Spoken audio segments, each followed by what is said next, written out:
Estimados estudiantes, espero que estén muy bien, que tengan una excelente semana. Ya estamos finalizando el semestre. Bueno, hoy día los voy a acompañar en la última cápsula de paradigmas sociológicos que le dedicamos a Max Weber. Es nuestro último autor a analizar en términos temporales y al mismo tiempo nos presenta una nueva perspectiva de la sociología que evidentemente ustedes van a desarrollar también en mayor profundidad en los próximos cursos que tengan de teoría sociológica. ¿Ya? Entonces, vamos a analizar esta clase. Primero, vamos a desarrollar un breve encuadre conceptual a propósito de las principales nociones de la sociología weberiana, que ustedes vieron en las clases anteriores, ¿cierto? Con el profesor Matías y la profesora Lili, para luego nosotros adentrarnos propiamente tal en la teoría de la dominación, ¿ya? A esto le vamos a dedicar la mayor cantidad de tiempo dentro de la sesión de hoy. Y finalmente vamos a hablar acerca del desencantamiento del mundo, ¿ya? Como una extensión de la teoría de la dominación, que si bien atraviesa la obra de Max Weber en varios sentidos, nos parece que es importante terminar el contenido de estas sesiones, ¿cierto?, de Max Weber, dedicadas exclusivamente a analizarlo, con este aspecto de su obra que se transversaliza, pero que al mismo tiempo parece muy vigente en el mundo actual y que también ha sido vastamente desarrollada y utilizada por autores más contemporáneos, ¿ya? Que ustedes van a encontrarse en los próximos cursos de teoría sociológica. Bien, como les dije anteriormente, vamos a primero ver un cierto encuadre conceptual, ¿ya?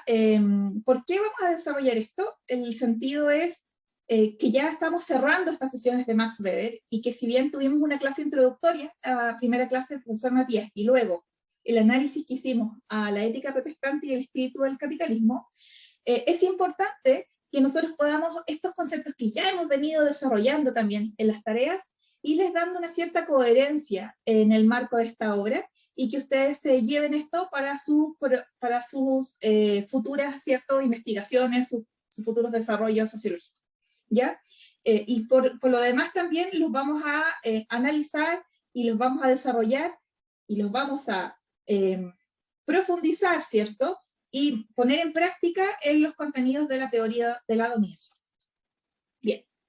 Sin embargo, antes de comenzar con el contenido previamente tal de los conceptos que vamos a revisar, me parece que es súper importante, muy importante para mí como profesora, ¿cierto?, de ustedes, en cada una de las secciones, poder hablar un poco acerca de la persona que aparece en la portada del libro Economía y Sociedad de Max Weber, ¿ya? Que si bien no es parte del contenido mismo ni de esta sesión ni de las sesiones anteriores, requiere tener un lugar central a la hora de nosotros aproximarnos a la obra de Max Weber, a su impacto posterior, ¿ya? Y a los contenidos que también hemos podido desarrollar como humanidad, ¿cierto?, con la sociedad, en esta sociedad en la última década, ¿ya? Yo diría más bien, e incluso desde el 2017 hasta el momento, a propósito de los movimientos feministas, ¿ya? Me pasó a mí, como les debe haber pasado a ustedes, que al mirar este librito, este librazo, ¿cierto?, que es Economía y Sociedad, nos encontramos con la foto de Max Weber, pero también de su esposa, que se llama Marianne Weber, ¿ya? ¿Y por qué es importante que nosotros hoy día hablemos de ella un poco antes de acercarnos a las teorías de la dominación? Porque ella fue una líder, ¿cierto?, de los movimientos feministas de inicios del siglo XX en Alemania, pero al mismo tiempo fue una de las primeras mujeres en obtener un doctorado, ¿ya? Y también fue una diputada del Partido Democrático Alemán, ¿ya? Por lo tanto, la contribución que hizo Marianne, y por lo cual ella tenía un desarrollo intelectual propio, ¿cierto?, no solamente se queda en ser una de las principales recopiladoras, ¿cierto?, y una de las principales editoras de la obra de su esposo, sino también tiene un desarrollo propio, que para quienes les interesan los temas asociados a la sociología del género, ¿cierto?, pudiesen desarrollar, explorar y profundizar en mayor medida, ¿ya? A ella también le agradecemos la compilación de Economía y Sociedad y también sus dos primeros prólogos, ¿ya? Para aquellos que estén más interesados en ahondar en su obra. Bien, dicho esto, esta pequeña y breve nota acerca de la esposa de Max Weber, ¿ya? nosotros nos vamos a adentrar entonces en poder analizar un poco acerca de la sociología comprensiva, ¿ya? Como lo hemos venido desarrollando en las sesiones anteriores, ¿cierto? Max Weber se va a alejar, ¿cierto?, de esta perspectiva más bien positivista de la sociología, como lo que nosotros habíamos visto desde la sociología de Durkheim, ¿ya? Se aparta de esta salida positivista, ¿cierto?, a través de la contextualización de los fenómenos históricos sociales, ¿ya?, económicos y sociales, ¿ya? ¿Qué nos va a decir él? Que no es posible establecer normas, ¿cierto?, leyes universales de los fenómenos sociales, comportamientos que van a ser transversales entre las distintas sociedades, sino que nosotros lo que podemos hacer como cientistas sociales es analizar un fenómeno en específico, en un contexto histórico dado, que va a ser único en un momento y en un territorio, ¿cierto? A través de conocer la significancia de los eventos y de los eventos sociales y de los fenómenos sociales, ¿cierto? Por lo tanto, para el autor, la sociología es, y esto ustedes lo pudieron ver en la lectura de la primera semana, ¿cierto?, una ciencia que pretende entender, interpretándola, la acción social, para de esa manera explicarla causalmente en su desarrollo y sus efectos, ¿ya? Nada de lo que yo les estoy diciendo, estimados y estimadas estudiantes, es novedoso a lo que ustedes ya han visto y han desarrollado, y han podido desarrollar a propósito de las cápsulas anteriores, ¿ya? Y que además aparece muy claramente explicado en el texto Economía y Sociedad, ¿ya? Más bien, porque como ustedes saben, ese primer capítulo es una especie de glosario de los conceptos principales del autor, ¿ya? Pero es importante que volvamos a relevar, ¿cierto?, la diferencia de esta sociología, que es una sociología comprensiva, ¿cierto?, que pretende comprender interpretando la realidad social, respecto a la sociología más bien positivista que pudimos observar, que pudimos analizar las sesiones anteriores de Durkheim, ¿ya? Entonces, ¿qué nos va a decir el autor? La significación nunca va a ser unívoca, está referida, ¿cierto?, a una multiplicidad de percepciones que son particulares, ¿cierto? Y más bien vamos a hablar siempre de un conocimiento que va a ser intersubjetivamente válido, ¿ya? Por lo tanto, va a ser científicamente objetivable.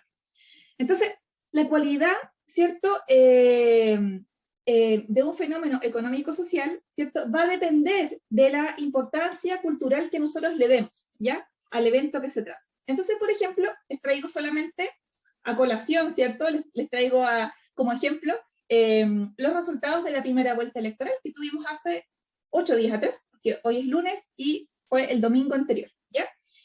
¿Cuáles son los resultados y cuál es la distribución territorial de los votantes? ¿Dónde fueron mayoría ya los distintos candidatos presidenciales a lo largo del territorio nacional? ¿Quién fue primero? ¿Ya? Podemos ver entonces cuál es la distribución también de la votación de los dos candidatos que pasaron a segunda vuelta. Y nosotros podemos ver entonces a partir de la sociología comprensiva, nos ponemos estos anteojos, ¿cierto?, de Max Weber y vamos a intentar interpretar, conocer el significado, ¿cierto?, de la acción social, ¿cierto?, de los distintos agentes para poder comprender este fenómeno que en este caso es un fenómeno político, y cuál es la relación con otros fenómenos, ¿ya? Entonces, ¿qué tenemos? Como les decía anteriormente, en esta PPT les señalo que la idea de poder conocer leyes universales es más bien es una empresa, es un afán para las ciencias sociales que es espurio, ¿ya? Sino más bien las ciencias sociales, ¿cierto?, debemos intentar conocer conexiones que son causales de sentido, ¿ya? Y que solo van a tener como objeto servir de medios para descubrir la significación de los fenómenos sociales, ¿ya? Y aquí viene un tema que me parece que es súper ilustrativo de lo que yo les estoy señalando acá, ¿cierto?, de esta sociología comprensiva, ¿ya? ¿Y qué es el fenómeno de la emergencia del voto de derecha en algunos territorios que en Chile eran bastiones de la izquierda, como son los terrenos de Lota y Coronel, ¿ya? No sé si ustedes conocen esta zona particular, este ejemplo yo lo hablé en mi sección algunas de las semanas anteriores, pero lo vuelvo a traer a colación y les pongo acá también las notas periodísticas donde aparecieron estos reportajes. También hay papers, pero esto me pareció interesante por la fotografía y bueno, y el estilo de escritura. Podemos ver que en los últimos años, territorios que eran particularmente, que que tenían preferencia por candidatos de centro-izquierda, actualmente son territorios donde hay una alta votación de Kast. Lo pudimos ver en la primera nota, que fue del 2017, que fue la elección presidencial del 2017, y lo podemos ver también en las comunas donde adquirió alta votación Kast y Parisi en la última elección. ¿Qué otros fenómenos pueden estar aparejados de manera causal con el fenómeno de la votación, cierto? Y lo que al parecer dicen las investigaciones, y que se relevan en estas notas periodísticas, es el fenómeno de la emergencia de grupos evangélicos, ¿ya? Y por lo tanto, podemos quizás nosotros encontrar asociaciones con sentido, ¿cierto? Relaciones causales entre el fenómeno de la religiosidad y de la emergencia de un voto más bien conservador, proclive a la derecha, ¿ya? En el caso de Kast. ¿Ya? En el caso de Parisi yo creo que hay que darle más vueltas, pero tenemos una relación ahí entre dos fenómenos. Por lo tanto, nosotros podemos decir que hay relaciones, ¿cierto?, que son conexiones causales, que son constelaciones de sentido, a las cuales se pueden imputar como resultado conexiones causales adecuadas, ¿ya?, que son específicas a un contexto histórico particular, en este caso, el territorio de Chile en el siglo XXI, ¿cierto?, entre dos fenómenos, un fenómeno que es más bien religioso y un fenómeno que es político, ¿ya?, son las elecciones a la presidencia. También es importante acá hablar que siempre hablamos de una probabilidad de ocurrencia, ¿ya? Esto es importante y lo vamos también a observar en el fenómeno de la dominación, que va a ser el contenido de la cápsula en algunos minutos más, ¿ya? Entonces, nosotros intentamos conocer el sentido, ¿cierto? El sentido de la acción social, ¿ya? Cuando hablamos de sentido, y esto ya lo hicimos anteriormente, pero quiero insistir aquí, y por eso es la imagen de este joven, ¿cierto?, saltando un torniquete en el periodo del estallido social del 2019 en Chile, ¿ya? Vamos a entender, y para nosotros como sociólogos y sociólogas es importante conocer el sentido, ¿cierto?, como la direccionalidad, ¿cierto?, que los sujetos le imprimen a su acción. Entonces, se trata de un sentido que es señalado y que es querido, el por qué se realiza tal o cual acción, ¿ya? No siempre es manifiesta, ya nosotros como sociólogos tenemos la misión de poder encontrarlo, relevarlo, ¿ya? En algunos casos puede ser de manera inconsciente también, no necesariamente siempre siempre las personas van a saber el porqué último de su accionar, ¿ya? Pero entonces la comprensión, en este caso, de la sociología comprensiva, a través de la captación del sentido, ¿cierto?, es la captación interpretativa del sentido o las conexiones de sentido de la acción, ¿ya? Esto es muy importante, ¿ya? Sociología comprensiva, el sentido de la acción, conocer interpretando la realidad en un contexto histórico dado, ¿ya? Y ahora bien, ya para ir cerrando, ¿cierto?, nuestro breve resumen de la sociología weberiana, ¿ya? ¿Cómo podemos conocer, ¿cierto?, de manera sistemática la significación de los fenómenos que son sujetos, o sea, de los fenómenos que son culturales, ya que son específicos de un espacio dado, ¿ya? Nosotros lo que hacemos es utilizar el concepto de tipos ideales, ¿ya? Nosotros cuando analizamos, ¿cierto?, la ética protestante y el espíritu del capitalismo, vimos la relación entre dos fenómenos, ¿cierto?, el fenómeno religioso y el fenómeno económico en un cierto espacio particular, que era el surgimiento del capitalismo en la sociedad alemana, ¿ya? Pudimos ver que ambos estaban movidos por tipos de acción racional, ¿ya? En una era valores, en otra era fines, ¿ya? Pero para poder nosotros elaborar este contenido, ¿cierto?, para poder generar una investigación coherente respecto al surgimiento de este fenómeno, nosotros hacemos hacemos uso, ¿cierto?, del concepto de tipos ideales, ¿ya? Es súper importante este concepto, lo vimos en las clases anteriores y se lo van a seguir encontrando también en su formación, ¿ya? ¿Qué son los tipos ideales? ¿Ya? Son modelos puros de coherencia y no de contradicción. Es una herramienta metodológica, como les pongo en la PPT, ¿ya? Mediante la extrapolación de todos los componentes de la acción, ¿cierto?, se genera un referente que los ordena, ¿ya? Creo que para mí esto es súper importante señalarlo como lo primero que se me viene a la mente, o sea, como un buen ejemplo, además de cuando nosotros hablamos de los pietistas la semana anterior, hoy día cuando hablemos de los tipos de dominación, ya o cuando hablamos de los tipos de acción, también son tipos ideales, ¿ya? Se me viene el ejemplo de la señora Juanita. No sé si lo han escuchado alguna vez. Es un típico concepto que se utilizaba en política en los años 90 y 2000 en Chile, y era una señora, que era una señora de clase media baja, a la cual se le orientaban algunos tipos de política pública, y se hablaba de que la señora Juanita tenía que entender el contenido que se le estaba imprimiendo a una cierta acción desde el Estado, ¿ya?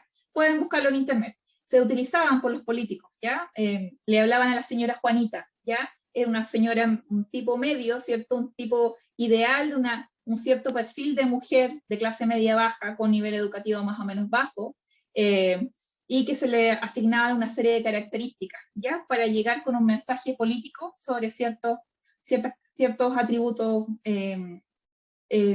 ciertos atributos específicos de alguna política de la cual esta persona iba a ser beneficiaria, ¿ya? Ahora bien, gracias a utilizar los tipos ideales como conceptos puros, ¿cierto? Esquemáticos que nos permiten analizar un fenómeno en completitud, ¿cierto? Podemos entonces también entender tipos de acción que tienen sentidos ya distintos y que nos van a servir nuevamente para aprender la realidad social, ¿ya? Esto lo vimos también anteriormente y los pudimos analizar en profundidad en la tarea que desarrollamos la primera semana, ¿ya? Pero me interesa que los volvamos a ver. ¿Y cuáles son estos? ¿Cierto? Son la acción afectiva, la acción tradicional, la acción racional con arreglo a fines y la acción racional con arreglo a valores, ¿ya? Como pudimos ver en las clases anteriores, los dos primeros tipos de acciones, la acción afectiva y la acción tradicional, no son racionales, ¿ya? Pero tienen sentido, ¿ya? Y aun cuando Max Weber nos dirá que la tradicional está en el margen del sentido, ¿ya? Porque como ustedes lo pudieron ver, es una acción que se genera por repetición, por costumbre, ¿ya? En cambio, la acción, cuando hablamos de acciones con fines, ¿ya? Hablamos de aquellos, perdón, con fines, la acción racional con arreglo a fines, ¿cierto? Vamos a hablar por acciones que se orienten exclusivamente hacia medios representados, ¿cierto? Como adecuados para fines aprendidos de manera unívoca, ¿ya? Los fines son los objetivos alcanzables por el agente, ¿ya? Y por lo tanto está determinada por expectativas en el comportamiento, tanto de objetos del mundo exterior como de otros hombres, y utilizando esas expectativas como condiciones o medios para el logro de fines propios, racionalmente sopesados o que también son perseguidos por los actuantes, ¿ya? En el caso, como ustedes ven, nosotros sopesamos los medios para lograr un fin, ¿ya? En el caso de la acción racional con arreglo a valores, para que no se les confunda con la acción afectiva, que suele suceder, ¿ya? También sopesamos medios, pero en el caso de la acción racional con arreglo a valores, ¿ya? Más bien tenemos, es una acción determinada, ¿cierto? Por la creencia consciente en el valor ético, ¿cierto? De una cierta acción, que es propio y absoluto de una determinada conducta, ¿ya? Sin relación alguna con el resultado, o sea, puramente por el mérito de ese valor, ¿ya? Aún así, es una acción consciente, por lo que en tanto decimos que es racional, ¿ya? Por lo tanto, la acción afectiva y la acción racional con arreglo a valores se distinguen entre sí por la elaboración consciente en la acción racional con arreglo a valores de los propósitos últimos de la acción y por el planteamiento consecuente de su tenor, ¿ya? De qué es lo que yo pretendo realizando esa acción, ¿ya? En el caso de la afectiva, ¿cierto? Es una acción especialmente emotiva, determinada por los afectos, ¿cierto? Y los estados sentimentales actuales, ¿ya? No hay una elaboración consciente hacia ese propósito, ¿ya? Y por eso luego vamos a ver sobre la importancia de la acción racional con arreglo a valores cuando hablemos de la dominación, y no de la afectiva, ¿ya? Eso es súper importante que lo retengan y que lo distingan, ¿ya? Bien. ¿Qué más les voy a comentar hasta acá?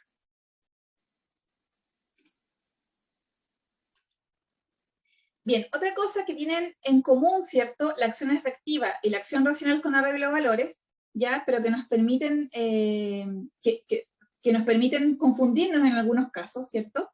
es lo que tienen en común, y que es que el sentido de la acción no se pone en el resultado, sino en la acción misma. Entonces, la acción racional con arreglo de valores es siempre una acción que se orienta según mandatos o exigencias morales, valóricas, ¿ya?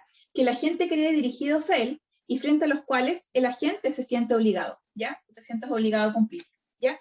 Recuerden siempre en la sesión que tuvimos anteriormente con la profesora Lili, ella nos habló acerca de este contenido en tanto la adecuación entre estos dos fenómenos, que sería, ¿cierto?, el ascetismo religioso y el surgimiento del capitalismo en el seno de la sociedad alemana, ¿ya? ¿Por qué les traigo, para ya ir cerrando esta brevísima recapitulación de los contenidos de la semana anterior, de las semanas anteriores? ¿Por qué les traigo a ustedes chicos surcando, corriendo entre medio de puros libros, ¿cierto? Este joven, ¿ya? Porque nosotros podemos interpretar que el que ustedes estén sentados en este momento frente a su computador viendo esta cápsula desde distintos tipos de acción. Recuerden que nunca son tipos puros, ¿ya? Yo puedo orientarme por tener buenas notas y por lo tanto sopesar los mejores medios para tener las mejores calificaciones. Y como mencionó el profesor Matías en la primera sesión, para luego ser ayudante, ¿cierto? Para luego creer que a través de esto voy a lograr tener un mejor empleo, por ejemplo, ¿ya? Evidentemente la realidad no está lineal, pero podemos generar, ¿cierto?, un plan con acción racional con arreglo final. Me voy a sacar buenas notas para que me vaya bien, para tener un buen ranking dentro de mi carrera y para luego conseguir un fin, tal cosa, ya específica. Ser ayudante o nada, tener un mejor empleo, ¿ya? También yo puedo estar viendo esta cápsula porque en verdad solamente me orienta un valor, ¿cierto? Yo voy a sopesar los medios, voy a estudiar de manera sistemática, ¿cierto? De manera concentrada, porque creo en el conocimiento, creo en que el conocimiento me dignifica como ser humano. Y por lo tanto, me hace humano el aprender. Me hace humano, para mí es un mandato prácticamente interior para mí religioso, ¿cierto? Un mandato moral muy importante. En mi familia todos son unos grandes intelectuales o a todos les gusta aprender y por lo tanto yo me concentro, yo trabajo sistemáticamente en esto porque el conocimiento me eleva como ser humano. Eso sería acción racional con arreglo a valores, ¿ya? Yo puedo tener también, puedo hablar de una cierta acción afectiva respecto a mi rendimiento académico, ¿cierto? Respecto a mi desempeño en la universidad o simplemente a ver esta cápsula, que podría ser, ¿cierto?, la reacción de angustia, ¿cierto? O la acción, ¿cierto?, de enojo, de molestia con mis compañeros, porque para las tareas semanales, la verdad es que no todos habían leído el texto, y si bien tiene un sentido implicado, no es racional y es instantáneo. Y también simplemente yo puedo tener una acción tradicional, que también tiene un sentido, y que es tener buenas notas en la universidad, o no sé, ver esta cápsula, porque generación tras generación, en mi familia, todos han sido profesionales o han sido sociólogos, espero que así no sea, y por lo tanto, para mí, mi motivación de mi acción va a ser seguir esta tradición, ¿ya? Ese es el sentido de mi acción, ¿ya? Ahora entonces estamos en condiciones para ponernos a hablar acerca de la teoría de la dominación, propiamente tal. Lo principal de la teoría de la dominación es que nos permite acercarnos a la idea de legitimidad del orden social. Y con esto hablamos de un punto central, ¿cierto?, alrededor del cual se ordena el sistema conceptual de la teoría de la acción social de Weber, ¿ya? Pudimos ver entonces en las láminas anteriores cuáles son los principales conceptos que nos permiten entender la acción social y cuál es la centralidad dentro de la perspectiva teórica del autor, ¿cierto? Entonces, decimos que la teoría de la dominación descansa en la preposición teórica, ¿cierto?, de mayor significación, que sostiene, ¿ya?, que las relaciones de dominación son el principal elemento que estructura la sociedad, ¿ya? Por lo tanto, la teoría de la dominación nos va a servir para Max Weber, ¿cierto?, como fuerza estructurante de la sociedad. Eso es lo que va a implicar. O en una terminología más estrictamente weberiana, ¿cierto?, la fuerza que organiza el sentido de la estructura económica social de la vida colectiva, ¿ya? Bien, ahora vamos a hablar un poco acerca del texto y su contexto. Muy breve, ya la política como vocación, ¿cierto? La verdad es que es una conferencia que da Max Weber, ¿cierto? En una universidad, en un auditorio de una universidad, en el contexto de la Revolución de Noviembre de 1918. ¿Ya? Este es un alzamiento de los distintos actores sociales, sindicalizados, etcétera, dentro de Alemania, que va a terminar con la redacción de la Constitución de la República de Weimar, ¿ya? Y, por supuesto, va a ser muy significativo dentro del desarrollo de las fuerzas democráticas, y, por lo tanto, de la caída de la monarquía dentro de Alemania, ¿ya? Entonces, lo que nos plantea esta conferencia, ¿cierto? Que si bien fue convocado, al parecer, Max Weber para que hablara acerca de la realidad que estaba sucediendo en Alemania en ese momento, más bien lo que él desarrolla y puntualiza desde el comienzo de su oratoria, ¿cierto? Es que él no va a hablar acerca de la contingencia, sino más bien nos va a entregar una serie de conceptos en un todo coherente respecto a las relaciones de dominación y el concepto de legitimidad propiamente tal. ¿Ya? Bien, vamos a concebir entonces 4 grandes ejes de la teoría de la dominación. Me interesa que los analicemos, al menos los esbocemos, antes de ponernos a hablar de los contenidos del texto propiamente tal. ¿Ya? El primero de los ejes, ¿ya?, está centrado en la relación inseparable, ¿cierto?, que existe entre el poder y la coerción, ¿ya? Cuando tendemos entonces al modo de coerción, ya sea física o psíquica, el análisis nos lleva a las formas de dominación institucionalizadas en el Estado, ¿ya?, que pretende monopolizar el poder de la coerción física, ¿ya? Y también el análisis que realiza Max Weber en torno a la Iglesia, ¿ya?, que por otro lado pretende monopolizar el poder de la coerción psíquica, ¿ya? Y los principales desarrollos que se realizan en este sentido son los análisis a propósito del Estado moderno, ¿ya? Esto mismo que hablamos acerca de la coerción, ¿cierto?, por medio de la fuerza física, o la dominación institucionalizada a través del Estado, lo vamos a desarrollar en mayor medida en las láminas siguientes, ¿ya? La segunda forma de entender la teoría de la dominación, o más bien, el segundo pilar de desarrollo de la teoría de la dominación, en el caso de Max Weber, ¿cierto?, de su teoría, está centrado en la noción de legitimidad, ¿ya?, que es la creencia en la validez del orden, ¿ya? Esta noción permite entonces conceptualizar una forma específica del poder, que es la dominación legítima, ¿ya?, a través de la autoridad, dando origen entonces a la elaboración weberiana de los tipos de dominación legítima, ¿ya? Recuerden, estamos hablando de tipos de dominación legítima, por lo tanto, estamos hablando de tipos ideales de dominación legítima. Hablaremos entonces de la dominación legal racional, tradicional y carismática, ¿ya?, que las vamos a ver prontamente en la lámina siguiente. Un tercer eje ordenador, ¿cierto?, que desarrolla el autor son las formas de dominación no legítimas, ¿ya?, que no van a ser foco de nuestra exposición en el día de hoy, pero que es importante que también lo mencionemos como parte del desarrollo de la teoría de la dominación de Max Weber, ¿ya? Entonces, aquí están aquellos referidos a la concretización, ¿cierto?, de la actividad económica propiamente tal, principalmente entendida bajo la idea de la localización del mercado en las ciudades, ¿ya? Él va a decir que la dominación económica, que los polos de desarrollo económico no van a revestir una dominación legítima, ¿ya? Y por lo tanto van a ser también fuente de su análisis para poder explicar cómo éstas funcionan en los distintos territorios, ¿ya? Un cuarto eje, un cuarto eje de la teoría de la dominación, ¿cierto?, está centrada en la noción de la distribución del poder y sus factores condicionantes, ¿ya?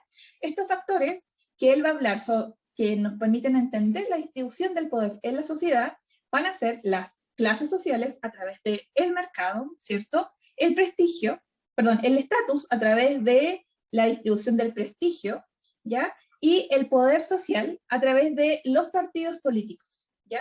Este contenido, las nociones de clases sociales, en tanto posición en el mercado, de estatus, en tanto prestigio o privilegio, ¿cierto?, inmaterial, y los partidos políticos, lo van a ustedes seguir viendo en su formación como sociólogos, particularmente en las clases de estratificación social, ¿ya? Así que, bueno, esto, como vamos a poder ver acá, nosotros no nos vamos a enfocar en estos otros aspectos de la teoría de la dominación. Es importante que sepan que hay un desarrollo importante en Weber, ¿ya? Pero nosotros particularmente nos vamos a centrar en el aspecto referido a la legitimidad, ¿ya? De la validez del orden a través del análisis de estas distintas formas, ¿ya? Estos distintos modos de dominación, ¿ya? Bien, entonces, estos conceptos que yo les pongo acá, la verdad es que son de autoría mía el cómo los ordené, ¿ya? Y como pueden ver, no todos tienen una flecha, porque la verdad es que solamente podemos hablar dentro de la dominación de un subconcepto, que serían los órdenes legítimos y no legítimos, ¿cierto? Y los modos de dominación legítima también, ¿cierto? Que es lo que vamos a hablar en específico en esta sesión. Pero los otros conceptos es necesario que los desarrollen, ¿cierto? Y también los vamos a tocar en esta cápsula y que aparecen en el texto que tuvieron que leer y también en Economía y Sociedad, ¿ya? Y que son importantes que los tengamos en claro y los hayamos entendido para poder entender en particular qué entendemos por dominación, ¿ya? Bien, el primer concepto que es importante que revisemos es qué vamos a entender por relación social, ¿ok? Entonces, ya que la dominación va a envolver, ¿cierto?, una clase de relaciones sociales que están regidas por la lógica del poder, ¿ya? Por relación social, entonces, debemos entender una conducta plural, o sea, de varios agentes, ¿ya? Que por el sentido que encierra, se presenta como recíprocamente referida, orientándose por esa reciprocidad, ¿ya? La relación social consiste, pues, plena y exclusivamente en la probabilidad de que se actuará socialmente en una forma, con un sentido indicable por referencia a los demás, ¿ya? Como vemos, es de tipo colectivo. Ahora, la relación social supone siempre alguna forma de reciprocidad, ¿ya? La relación social puede darse entonces entre agentes que tienen igual capacidad de exigir reciprocidad o entre agentes diferenciados en esa capacidad de exigencia de reciprocidad, ¿ya? Toda relación, entonces, que no va a ser igualitaria entre los agentes, ¿ya? Es decir, toda relación en que hay alguna forma de subordinación de uno sobre el otro, es una relación social que está sustentada en la dominación, ¿ya? Por lo tanto, la dominación es una forma de relación social, ¿ya? De allí deriva, pues, la importancia capital, ¿cierto? O la importancia principal de este tipo de relación social en la conformación de la sociedad, ¿ya? Donde tenemos un grupo por sobre el otro, ¿ya? Ahora bien, entonces, la relación social consiste única y exclusivamente, aunque se trate de formaciones sociales como Estado o Iglesia o corporación, en la probabilidad, ¿ya? Recuerden siempre cuando hablamos de los fenómenos sociales para Weber, hablábamos de la probabilidad, ya lo habíamos visto antes, en la probabilidad de que una forma determinada de conducta social, de carácter recíproco, por su sentido, haya existido, exista o pueda existir, ¿cierto? Entonces, en este caso, y siguiendo la línea argumental del autor, ¿cierto? El Estado deja de existir sociológicamente, ¿ya? En cuanto desaparece la probabilidad de ocurrencia, que ocurran determinadas acciones sociales con sentido, ¿ya? Recuerden que nuestro interés es interpretar, ¿cierto? Conocer e interpretar el sentido aumentado de la acción, ¿cierto? Esta probabilidad lo mismo puede ser muy grande que reducida hasta el límite, ¿ya? En el mismo sentido, y medida en que subsistió o subsiste de hecho esa probabilidad, ¿ya? Subsiste o subsistirá, ¿cierto?, la relación en cuestión, ¿ya? Por lo tanto, debe existir, tienen que ser acciones sociales y debe existir en el marco de acciones sociales con sentido. A partir de esta definición, ¿cierto?, a partir de esta especificación de relación social, ¿cierto?, y de la función y del rol, o más bien de la conceptualización que nos permite aprenderla desde la sociología, podemos establecer entonces ahora, estamos en condiciones de decir qué es la dominación, ¿ya? Entonces, la dominación es la probabilidad de encontrar obediencia a un mandato determinado contenido entre personas dadas, ¿ya? Es la probabilidad de encontrar obediencia. Se trata de alguien que manda eficazmente a otro, ya sea porque su mandato va a estar respaldado, ¿cierto?, por un aparato administrativo de poder, o en virtud de la pertenencia a una comunidad organizada dentro de la cual se manda, ¿ya? Esto es súper importante porque también lo vamos a ver referido en el texto. Este asunto referido a la pertenencia a un grupo dado y a este cuadro administrativo que nos permite, ¿cierto?, acatar y tener obediencia respecto a esta relación de dominación, ¿ya? Bien. Entonces, tenemos una cita textual que nos permite también ahondar un poco en esto mismo que les mencioné anteriormente. Se dice: entendemos por dominación un estado de cosas por el cual una voluntad manifiesta del dominador o de los dominadores influye sobre los actos de otros, que es el dominado, de tal suerte que en un grado socialmente relevante estos actos tienen lugar como si los dominados hubiesen optado por sí mismos. He ahí la relación de dominación, ¿cierto? Y como máxima de sobrar el contenido del mandato, es decir, la obediencia, ¿ya? ¿Cuáles son las características de la dominación? ¿Ya? Las características de la dominación van a ser, primero, una asociación que tiene que ser más o menos permanente en el tiempo, ¿ya? No solamente una acción intermitente o específica momentánea, ¿ya? Segundo, implica un mínimo de aceptación voluntaria, por lo tanto, quienes participan de esta relación social, ¿cierto?, tienen que acatar, deben tener obediencia en el marco de una relación que tiene cierto grado de voluntariedad, ¿ya? En tercer lugar, hay un cuadro administrativo, ¿ya?, que pueden tener una retribución, ¿cierto?, material y honor asociada a vehiculizar esta relación de dominación, ¿ya? Y en cuarto lugar, tienen que existir ciertos bienes materiales o medios de administración, ¿ya? Esto lo van a ver ustedes en el texto, en la página 90, ¿ya? Esta última parte que les voy a mencionar ahora, para que ustedes también lo revisen, ¿ya? Va a haber un cierto grado de convergencia o de divergencia, o de unión, entre el cuadro administrativo, ¿cierto?, y los bienes materiales de administración. En el caso en que hay un alto grado de relación entre estos dos aspectos de la relación de dominación, vamos a hablar de asociaciones estamentalmente estructuradas, ¿ya? Por lo tanto, no hay una distinción, ¿ya? Lo que se menciona en el texto es la relación del vasallo, ¿cierto?, el cual defiende, ¿cierto?, la relación de dominación en el territorio, pero es dueño también de los medios, ¿ya? De los medios para llevar a cabo, ¿cierto?, de los bienes materiales, para llevar a cabo para sostener esta relación de dominación, ¿ya? Ya. En el caso, en cambio, de la asociación patriarcal y del Estado burocrático, va a haber una incisión, ¿cierto?, una división entre los bienes materiales para llevar a cabo la dominación y estos cuadros administrativos. Por lo tanto, los cuadros administrativos no van a ser dueños, ¿ya? No van a ser propietarios de los medios materiales, ¿cierto?, para llevar a cabo la administración, ¿ya? Un burócrata no es dueño de los medios para trabajar, ¿cierto?, en el marco de un sistema de tipo burocrático. Más bien, el Estado va a ser el dueño de estos medios, ¿ya? Él solamente va a ser un funcionario.